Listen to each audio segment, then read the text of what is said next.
Hello बच्चों, welcome back to my class. आप सभी का स्वागत है मेरे इस सेशन में। आज हम लोग पढ़ने वाले हैं Gibbs free energy, Gibbs Helmholtz equation. Clear.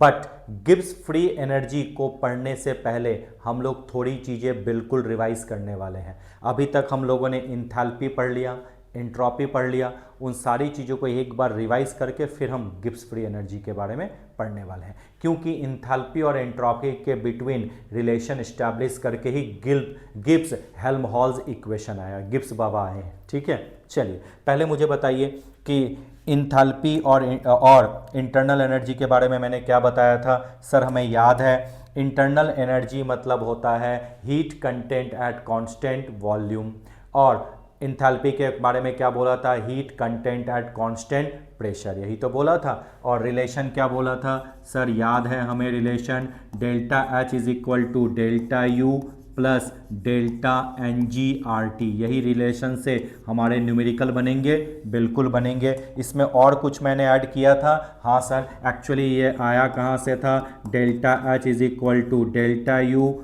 Plus delta P V. क्या वो बातें याद है? यस। ये डेल्टा एच को हम लोग किस तरह से रिप्रेजेंट करते हैं, Q P, heat content at constant pressure. Delta U को हम लोग क्या लिखते हैं, Q V. Am I right? और आगे जाके हम लोगों ने इसके बिटवीन रिलेशन निकाला था। यस, क्या बोला था, जल्दी बोलो। D U is equal to क्या आया था, C V D T, molar heat capacity. Okay, और डी यू के जगह क्या आ गया आपका, सी बी डी टी, और डी एच के जगह क्या आया था, C P D T. Yes, हाँ सर यस। और इसी को आगे सॉल्व करके हम क्या पढ़े थे, C P minus C V is equal to R. Relation आया था, याद आ रही है पुरानी बातें? हाँ सर। और गामा इज इक्वल टू, हमने एटोमिसिटी जो पॉइजन रेशियो उसको क्या बोला था, C P upon C V. Gamma की वैल्यू चेंज होगी, मतलब इससे हमें क्या पता चलता है, एटोमिसिटी ऑफ गैस। क्या ये छोटी छोटी चीज़ें हमें याद है? हाँ सर, ये छोटी छोटी चीज़ें हमें याद है। चलिए उसके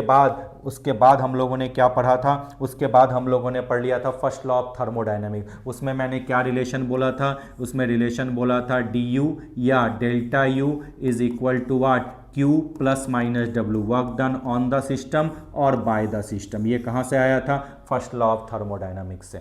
उसके बाद रुक के हमने क्या पढ़ा था, इंट्रॉपी पढ़ा था। उससे पहले क्या पढ़ा था, spontaneous process. Naturally occurring process क्या होते हैं, स्पॉन्टेनियस, और स्पॉन्टेनियस प्रोसेस क्या होते हैं, थर्मोडायनामिकली इरिवर्सेबल प्रोसेस होते हैं। याद आया? हाँ। इंट्रॉपी क्या मेजर करता है सर, रैंडमनेस मेजर करता है। और क्या मैंने एक्सप्रेशन बोला था, delta S is equal to Q reversible upon T. क्या ये बोला था? यस सर, आपने बोला था। बिल्कुल काइंड ऑफ रिवीजन करते हुए हम वहां पहुंचेंगे, थोड़ा एक्सटेंड करेंगे लेकिन रिवीजन करेंगे। यस सर, एंट्रोपी आपकी पॉजिटिव भी हो सकती है और नेगेटिव भी हो सकती है। किस पे डिपेंड करता है, रैंडमनेस बढ़ा या घटा। M I right? हाँ सर, बहुत अच्छी बात है। उसके बाद मैंने फेस ट्रांसफॉर्मेशन में भी एंट्रोपी चेंज बोला था। जैसे एंट्रोपी चेंज ड्यूरिंग फ्यूजन, तो क्या बोला था, याद करो, delta H fusion divided by what, T. अगर वेपोराइजेशन होता तो delta H vaporisation divided by T, और अगर आपका सब्लिमेशन होता तो delta H sublimation by T. अगर कोई ट्रांजिशन होता है, एलोट्रॉपिक ट्रांसफॉर्मेशन, तो क्या लिखते हैं, डेल्टा एच ट्रांजिशन और ट्रांसफॉर्मेशन डिवाइडेड बाय टी। यानी ये फॉर्मूला कहीं पे भी चेंज नहीं होता। यस, याद आया सारी चीज़ें? यस। अलग अलग प्रोसेस के लिए भी क्या मैंने एंट्रोपी का फॉर्मूला बोला था? हाँ सर, याद है। क्या बोला था, बोलो। अगर आइसोथर्मल प्रोसेस होगा तो क्या लिखते थे, 2.303, जल्दी बोलो, N R log V two upon V one, यही तो बोला था। और या तो हमने क्या लिखा था, 2.303 N R log P1 upon P2। क्या हमने ये लिखा था? हाँ सर, बिल्कुल हमने लिखा था। ये किसके लिए था, आइसोथर्मल के लिए। उसके बाद एडियाबेटिक के लिए तो मैंने बता दिया था, डेल्टा एस क्या होगा, ज़ीरो, क्योंकि आपको पता है हीट एक्सचेंज एडियाबेटिक प्रोसेस में नहीं होता है। क्यू रिवर्सेबल जीरो, यानी सिस्टम भी जीरो, सराउंडिंग भी जीरो, डेल्टा एस इनवर्स भी जीरो। याद आया? गुड। अब आइसोकोरिक प्रोसेस के लिए डेल्टा एस क्या बोला था मैंने, 2.303 एन सी वी। उसके बाद क्या लगाया था, लॉग T2 अपॉन T1। बहुत अच्छी बात है। आइसोबेरिक के लिए क्या बोला था मैंने, 2.303 NCP, then after what log T2 upon T1। क्या ये सारी चीज़ें हमें याद है? हाँ सर, हमें ये सारी चीज़ें याद है। अब इसी का यूज़ करके हमने क्या दिया था? सेकेंड लॉ ऑफ थर्मोडायनामिक, कि जो भी नेचुरली अकरिंग प्रोसेस होते हैं वो क्या होते हैं? थर्मोडायनामिकली इरिवर्सेबल होते हैं।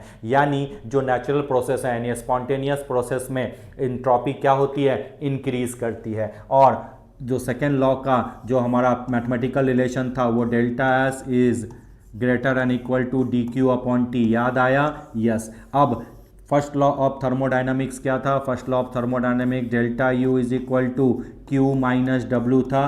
क्या मैंने इसको क्लब किया था? हाँ, इसी को हम लोग लिख सकते हैं ना, D U is equal to D Q minus P D V, work का फॉर्मूला। हाँ सर, बिल्कुल लिख सकते थे, याद आया? डी क्यू के जगह पे हम डी एस टी लिख सकते हैं, या ऐसे पहले लिख दें D Q is equal to D U plus P D V. हाँ सर, बिल्कुल। D U is equal to यहाँ से क्या आया? टी डी एस आया, तो लिख दिया T D S is equal to D U plus P D B. क्या समझाया था? हाँ, यही क्या है? कलेक्टिव है mathematical expression by using first law और सेकेंड लॉ। दोनों लॉ को हमने यूज करके ये एक्सप्रेशन लिखा था। क्या यहां तक चीजें हमें याद थी? हाँ। अब जो गिब्स फ्री एनर्जी है वो एक्चुअली हमें बताता है, कंफर्म करता है कि प्रोसेस आपका स्पॉन्टेनियस है या नहीं है। तो सिंपल पहले डेफिनेशन समझेंगे। क्लियर? आगे आते हैं। बिल्कुल सर। अब आइए, Gibbs free energy. Free energy change क्या है? It is the free energy change of the system to do useful work. काम करने के लिए जो एनर्जी डिक्रीजमेंट हुई उसी को हम लोग क्या बोलेंगे? Gibbs free energy. इसका फिजिकल सिग्निफिकेंस सिंपल आप याद करके रखोगे, कोई भी इधर उधर की चीजें नहीं बोलोगे decrease in energy, it is work done useful. Definitely है, अगर आप काम करोगे तो आपकी एनर्जी क्या होगी? डिक्रीज होगी। तो ये रिलेशन याद रखना, minus delta G is equal to work done useful. Minus मतलब ओवरऑल एनर्जी क्या हो रही है? डिक्रीज हो रही है। Is it clear? हाँ। अब गिब्स बाबा ने गिब्स हेल्महोल्ट्ज इक्वेशन आया, तो गिब्स हेल्महोल्ट्ज ने रिलेशन बताया फ्री एनर्जी, इंथैल्पी और एंट्रोपी के बीच में, और बोला delta G is equal to delta H minus T delta S. Clear to you? हाँ सर। अब याद रखना, फ्री एनर्जी क्या है? स्टेट फंक्शन है, यानी जो गिब्स फ्री एनर्जी है वो फाइनल और इनिशियल पे डिपेंड करेगी, पाथ पे डिपेंड नहीं करेगी। जैसे entropy and enthalpy extensive property है, याद करो मैंने बताया था गिब्स फ्री एनर्जी भी क्या है आपका? एक्सटेंसिव प्रॉपर्टी है। याद आया? क्या बोला मैंने? जैसे इंथैल्पी और एंट्रोपी हमारी एक्सटेंसिव प्रॉपर्टी है, उसी तरह से गिब्स फ्री एनर्जी भी हमारी क्या है? एक्सटेंसिव प्रॉपर्टी है। बेसिक चीज समझ में आई? Yes sir. अब क्या है? Gibbs Helmholtz equation is used to discuss the driving force, that is overall criteria of the spontaneity. ये क्यों आया? क्योंकि क्राइटेरिया बता रहा है कि स्पॉन्टेनियस है या नहीं है। यानी सिंपल सा आपको ये देख के समझ में आएगा। अगर डेल्टा जी की वैल्यू नेगेटिव आ जाए तो समझ जाना प्रोसेस क्या है? स्पॉन्टेनियस है। स्पॉन्टेनियस है, उल्टा नहीं। ऐसा मत समझना, डेल्टा एस से कंपेयर मत कर देना। डेल्टा जी नेगेटिव है तो प्रोसेस स्पॉन्टेनियस। अगर डेल्टा जी जीरो है तो प्रोसेस क्या है? इक्विलिब्रियम में है। और अगर डेल्टा जी की वैल्यू आपकी पॉजिटिव है तो समझ जाना प्रोसेस क्या है? नॉन स्पॉन्टेनियस है। आया समझ में? इसको अगर हम इंट्रोपी के साथ क्लब करें तो याद रखना, इंट्रोपी के केस में डेल्टा एस टोटल अगर पॉजिटिव आया तब वो स्पॉन्टेनियस प्रोसेस है, डेल्टा एस टोटल अगर जीरो आया तब इक्विलिब्रियम में है, और डेल्टा एस अगर टोटल नेगेटिव आया तब वो आपका क्या है? नॉन स्पॉन्टेनियस है। तो साइन का ध्यान रखना बच्चों। स्पॉन्टेनियस प्रोसेस के केस में रैंडमनेस जो होता है वो इंक्रीज करता है, यानी delta S total greater than zero होता है, वो बढ़ता है। आ गया समझ में? अब सर ये ऐसा क्यों हुआ? क्यों यहाँ नेगेटिव और ये क्यों यहाँ पॉजिटिव, थोड़ा समझाएंगे? मैं बोलूँगा बिल्कुल हम आपको समझाएंगे। क्लियर? चलिए आते हैं, इसको समझते हैं ऐसा क्यों हुआ। तो चलिए, इसमें आपका बहुत अच्छा एक्सप्रेशन दिया, उसको अच्छे से समझना। Free energy change and spontaneity में रिलेशन बताएंगे। क्या हमने पढ़ा था? Delta S total is equal to delta S system plus delta S surrounding. हाँ सर, बिल्कुल पढ़ा था। अब at constant temperature and pressure क्या होगा? जो आपका सिस्टम होगा, सिस्टम की एनर्जी अगर मानो हीट है x, तो सराउंडिंग की क्या होगी -x, साइन उल्टा, तो वही लिखा है एनर्जी यानी heat of surrounding is equal to QP system. इसको किस पे रिप्रेजेंट किया, डेल्टा H में, माइनस डेल्टा H सिस्टम। अब आपको पता है एंट्रोपी का formula Q reversible upon T। अब Q रिवर्सेबल के जगह हम क्या पुट करेंगे, minus delta H system upon T। तो ये किसका आ गया, डेल्टा सराउंडिंग का आ गया समझ में। तो delta surrounding is equal to क्या हम लिख सकते हैं, minus delta system upon T। हाँ, ये चीजें समझ में आई, बिल्कुल जो चीजें आगे पढ़ाई थी बिल्कुल उसी चीज को हमने लिख दिया। Done sir, good. अब प्रेशर हमने कांस्टेंट लिया है, तो इसलिए आपको पता है heat content at constant pressure is what, delta H, मतलब इंथैल्पी। यस, यही तो है, बिल्कुल ऐसा लिखा। ये समझ में आया, गुड। अब ये वैल्यू उठा के हमें कहां पुट करना है, इस जगह पे पुट करना है। तो चलिए आइए पुट करते हैं। जैसे ही मैंने ये वैल्यू यहां पे पुट किया, तो अब आप इसको सॉल्व करो, तो क्या आया, T delta H equal to T delta H system minus delta H system.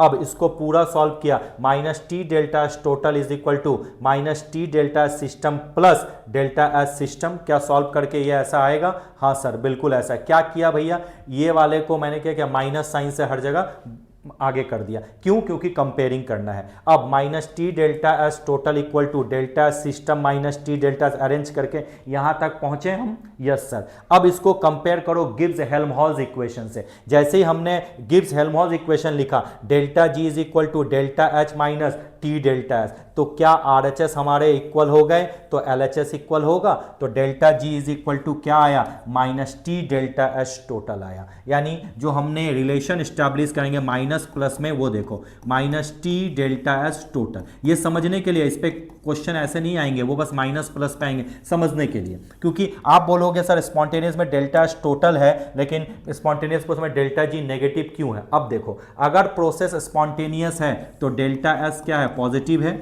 तो बताओ, इसके पॉजिटिव होने से डेल्टा जी की वैल्यू क्या है, नेगेटिव आ गई ना। हाँ सर, बहुत अच्छी बात है। अगर इक्विलिब्रियम में है तो डेल्टा एस टोटल क्या है, जीरो है, तो डेल्टा जी भी तो जीरो होगी ना। हाँ, अगर आपका नॉन स्पॉन्टेनियस है तो डेल्टा एस क्या है हमारा, नेगेटिव है, तो नेगेटिव इंटू नेगेटिव पॉजिटिव, तो डेल्टा जी क्या हो गया, पॉजिटिव। तो अभी इससे पहले जो मैंने साइन लिखा था, क्या वो चीजें समझ में आए। जो आपने ये डेरिवेशन अगर आप भूल जाओ, बस इतना याद रखना, इससे आपको समझ में आ जाएगा कि कब पॉजिटिव कब नेगेटिव। तो स्पॉन्टेनियस प्रोसेस के लिए डेल्टा जी हमेशा क्या होगा, नेगेटिव होगा, और डेल्टा एस टोटल हमेशा क्या होगा, पॉजिटिव होगा। अब यहां पे टेम्परेचर का भी इंपैक्ट आएगा, क्योंकि गिब्स हेल्महोल्ट्ज इक्वेशन जो होता है वो होता है delta G is equal to delta H minus T delta H. Temperature है सिस्टम में, याद रखना। तो ये टेम्परेचर का रोल बहुत इंपॉर्टेंट है। जो कॉम्पिटिटिव एग्जामिनेशन है, नीट है या जेई है, उसमें इससे बहुत ज्यादा टाइम क्वेश्चन आते हैं कि टेम्परेचर हाई है तो क्या होगा,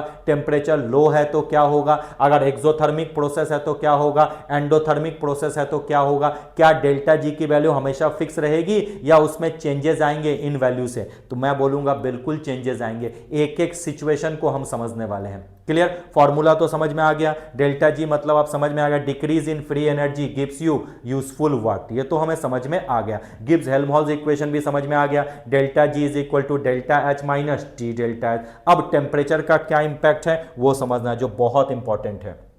क्या है, effect of temperature spontaneity of a reaction. इसको समझने के लिए पहले हम लोग क्या करेंगे, मैं एक टेबल बनाया, उस टेबल को पहले समझेंगे, उसके बाद चीजें आपके लिए आसान हो जाएगी। तो टेबल की तरफ जाते हैं, बिल्कुल अब आराम से इसको हम समझेंगे कि टेम्परेचर का क्या इंपैक्ट है और क्या होने वाला है, कब फेवरेबल नहीं है। चलिए सिंपल, हमें फॉर्मूला पता है, delta G is equal to क्या, delta H minus T delta S. ऐसा होता है क्या, हाँ सर बिल्कुल है।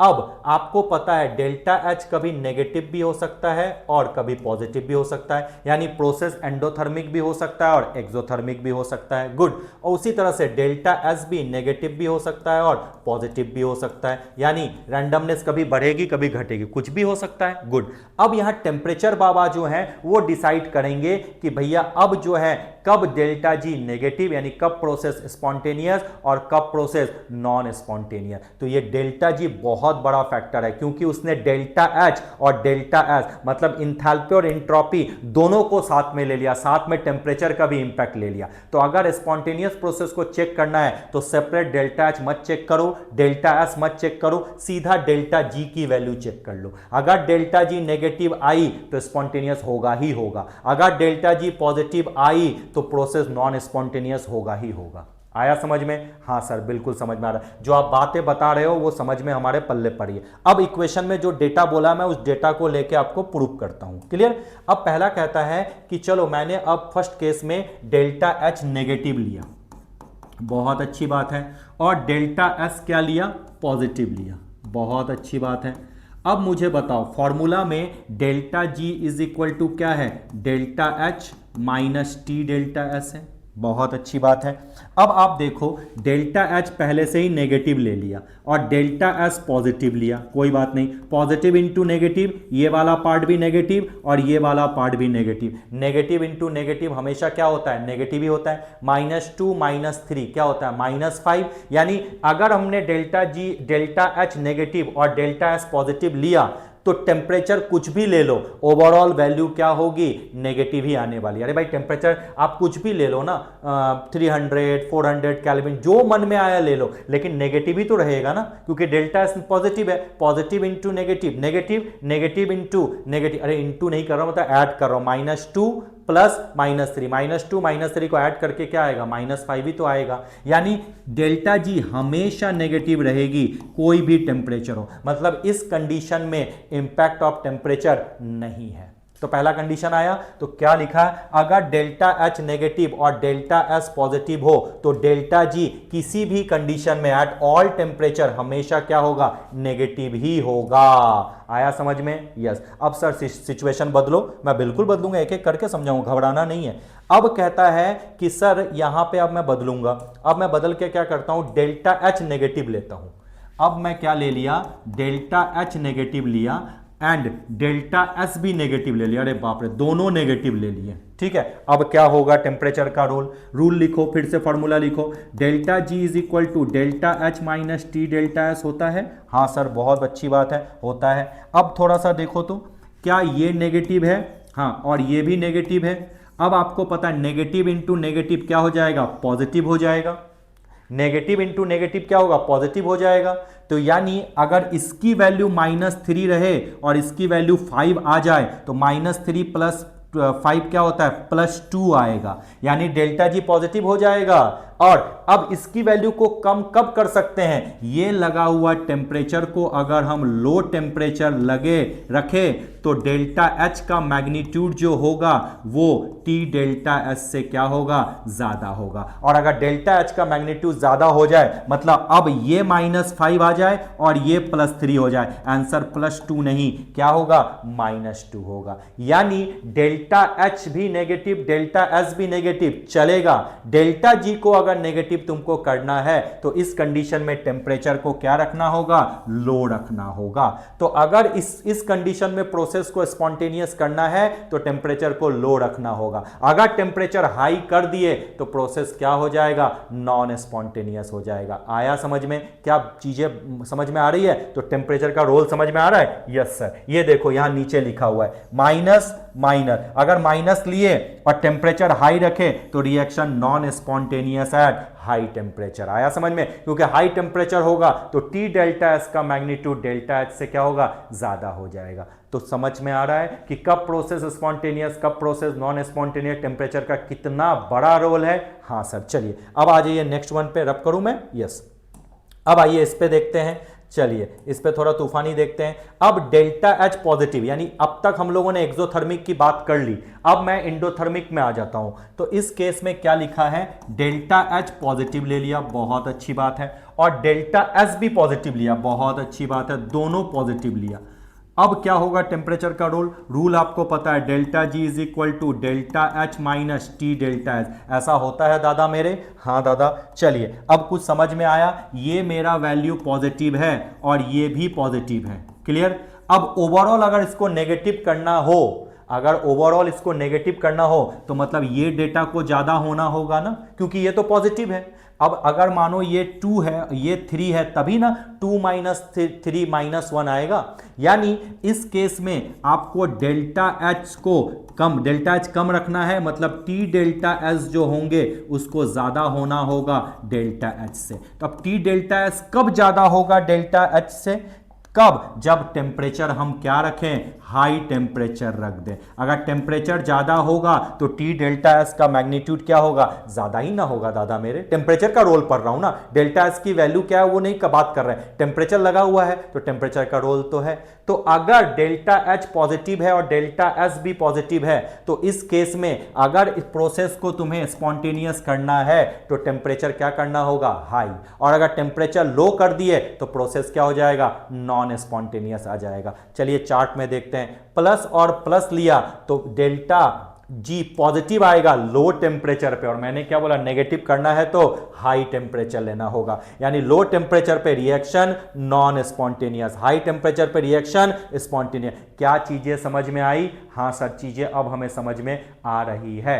Clear, good. अब एक और लास्ट बचा है वो भी देख लो। अब फिर से वही डेल्टा एच जो है आपका क्या ले लिया दादा मेरे, उसने डेल्टा एच को पॉजिटिव लिया। अब डेल्टा एस को क्या ले लिया, नेगेटिव ले लिया। तो चलिए कोई बात नहीं, फॉर्मूला क्या होता है, delta G is equal to delta H minus T delta S. ये आपका क्या है, पॉजिटिव है, ये आपका क्या है, नेगेटिव है। नेगेटिव इंटू नेगेटिव पॉजिटिव, यानी टेम्परेचर कुछ भी लो, लाइफ टाइम डेल्टा जी क्या आने वाला है, पॉजिटिव ही आने वाला, चाहे कुछ भी गेम कर लो। अरे भैया ये नेगेटिव इंटू नेगेटिव पॉजिटिव आया, टेम्परेचर कम लो या ज्यादा लो, प्लस प्लस प्लस प्लस ही तो होगा। आया समझ में? तो इस केस में कुछ भी टेम्परेचर हो, प्रोसेस हमेशा क्या रहेंगे, नॉन स्पॉन्टेनियस रहेंगे। यही लिखा है, reaction non spontaneous at all temperature. बातें समझ में आई? इससे क्वेश्चन आता है तो ध्यान रखना, एग्जाम में इसको याद नहीं करना है, जैसा मैंने बताया वैसे लिख के समझ लेना, चीजें आपके लिए आसान हो जाएगी। डन सर, बहुत अच्छी बात है। तो वही लिखा है, the term low temperature and high temperature relative for a particular temperature could even mean, मतलब नॉर्मल ये बात का है, ठीक है। अगर कुछ ना बोले तो रूम टेम्परेचर।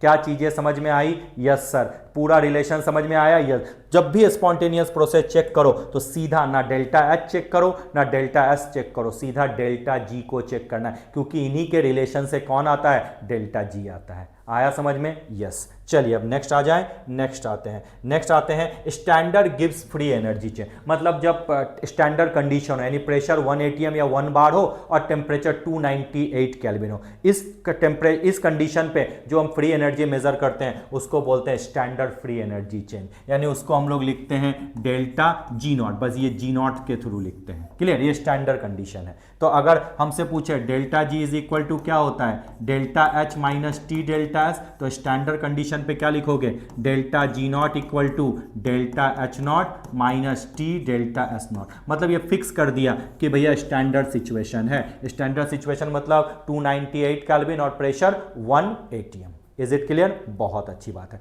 अब डेल्टा जी को और किस तरीके से लिख सकते हैं? आपको पता है डेल्टा जी क्या है, स्टेट फंक्शन है, यानी ये किस पे डिपेंड करता है, इनिशियल और फाइनल वैल्यू पे। तो delta G not is equal to हम लोग लिख सकते हैं that G final minus G not initial value, ये यानी G2 माइनस G1। अब इनकी वैल्यू अगर नेगेटिव आए, पॉजिटिव आए, जीरो आए, तो उसके अकॉर्डिंग हम सिचुएशन को डिफाइन कर सकते हैं। आया समझ में? यस। अब अगर किसी रिएक्शन में फ्री एनर्जी चेंज हो तो क्या लिखेंगे, delta G not is equal to summation delta G of product और minus summation free energy of reactant, ऐसे लिखते हैं। Clear, free energy of product minus free energy of reactant. Suppose A plus B gives you C plus D, इसकी energy दी हुई है और इसकी एनर्जी दी है, तो डेल्टा जी निकालो। Delta G is equal to product की एनर्जी माइनस व्हाट, रिएक्टेंट की एनर्जी। आया इसमें वही लिखा है, प्रोडक्ट माइनस रिएक्टेंट। समझ में आया? यस। इसमें एक चीज समझना होगा,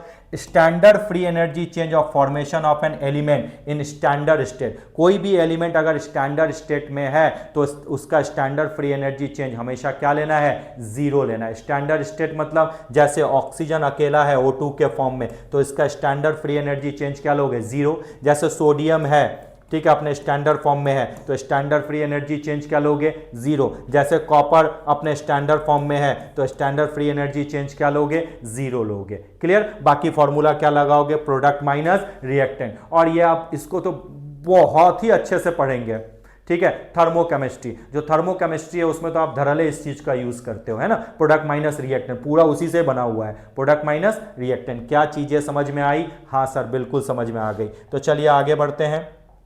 अब आता है relation between delta G and equilibrium constant. Clear, ये तो टॉपिक इक्विलिब्रियम में भी आएगा। तो जो ऑब्जर्वेशन में रिलेशन देखा गया है, delta G is equal to delta G not plus 2.303 RT log QC। Clear sir, QC क्या है, मास एक्शन रेशियो। इक्विलिब्रियम में बहुत अच्छे से पढ़ाऊंगा क्योंकि इक्विलिब्रियम कांस्टेंट आया ही है। गुड। अब याद रखना, अगर अभी बोला था अगर इक्विलिब्रियम हो तो डेल्टा जी की वैल्यू हमेशा क्या लेंगे, जीरो लेंगे। Got it. अब यहां जीरो पुट कर दिया तो delta G not equal to क्या आएगा, -2.303 RT लॉग। अब इक्विलिब्रियम में होगा तो QC किसके इक्वल होगा, KC के इक्वल होगा। तो डालेंगे क्या, लॉग KC। इसको अगर अच्छे से समझना है तो इक्विलिब्रियम के लेक्चर को देखो, आपको अपने आप समझ में आ जाएगा QC KC के कब इक्वल होगा, कब ग्रेटर होगा, कब लेस होगा। तो हड़बड़ी नहीं करना, अभी बस फॉर्मूला याद रखना है, delta G not equal to -2.303 RT log KC। मैं पहले 2.303 ले लिया, इसलिए LN मैंने नहीं लिखा, LN KC या KP या QC नहीं लिखा। आया समझ में, ये याद रखना, ये इक्विलिब्रियम में आपका यूज होने वाला है, ठीक है। इलेक्ट्रोकेमिस्ट्री में रिलेशन आएगा, delta G not is equal to -NF E not cell, standard electrode potential. ये भी आएगा, ये भी मैं इलेक्ट्रोकेमिस्ट्री में आपको समझाऊंगा। तो बस ये दोनों फॉर्मूला आपको याद रखना है। क्लियर सर, क्लियर सर, आ गया, बहुत अच्छी बात है। तो हमें डेल्टा जी के रिलेटेड सारे नॉलेज आ गए। फर्स्ट लॉ हमने पढ़ लिया, सेकेंड लॉ को बता दिया। तो सर एक और जीरोथ लॉ भी पढ़ा चुका, सर एक और लॉ बचा है, थर्ड लॉ। तो third law of thermodynamics simple बोलता है, अगर टेम्परेचर अप्रोचेस टू जीरो तो जो परफेक्टली जो सॉलिड और लिक्विड है उनका एंट्रोपी भी क्या होगा, अप्रोचेस टू जीरो। मतलब घुमा फिरा के सिंपल बोला है, the entropy of a perfectly crystalline solid, the entropy of a perfectly crystalline solid is zero at 0 kelvin. मतलब when temperature approaches to zero then entropy approaches to zero. यानी जो third law of thermodynamics है, बता देता हूं यहां पे क्योंकि उसका ज्यादा यूज नहीं है, वो सीधा बोलता है if temperature approaches to zero entropy also approaches to zero. यानी the entropy of the perfectly crystalline solid is zero, या if temperature approaches to zero the entropy of solid and liquid also approaches to zero। ये आपका क्या है, third law of thermodynamics है। Limit लगा दो, limit T tends to zero तो S also tends to zero. First law समझ में आया सर? फर्स्ट लॉ आपने बताया था delta U is equal to क्या, Q plus minus W। Second law समझ में आया? सेकेंड लॉ में आपने बताया था ये that is DQ upon T। ये फर्स्ट लॉ, ये सेकेंड लॉ और ये थर्ड लॉ। तो क्या थर्ड लॉ समझ में आया? फिर से बोलो, the entropy of the perfectly crystalline solid is zero, और when temperature approaches to zero the entropy of the solid and liquid also approaches to zero. क्या तीनों लॉ आपके मैथमेटिकल एक्सप्रेशन तीनों लॉ का आपको दिख रहा है? हाँ सर दिख रहा है। क्या चीजें हमें समझ में आ गई? यस। तो मैं क्या क्लास यहां पे ओवर कर दूं? यस सर ओवर कर दिए। चलिए bye bye, thank you so much.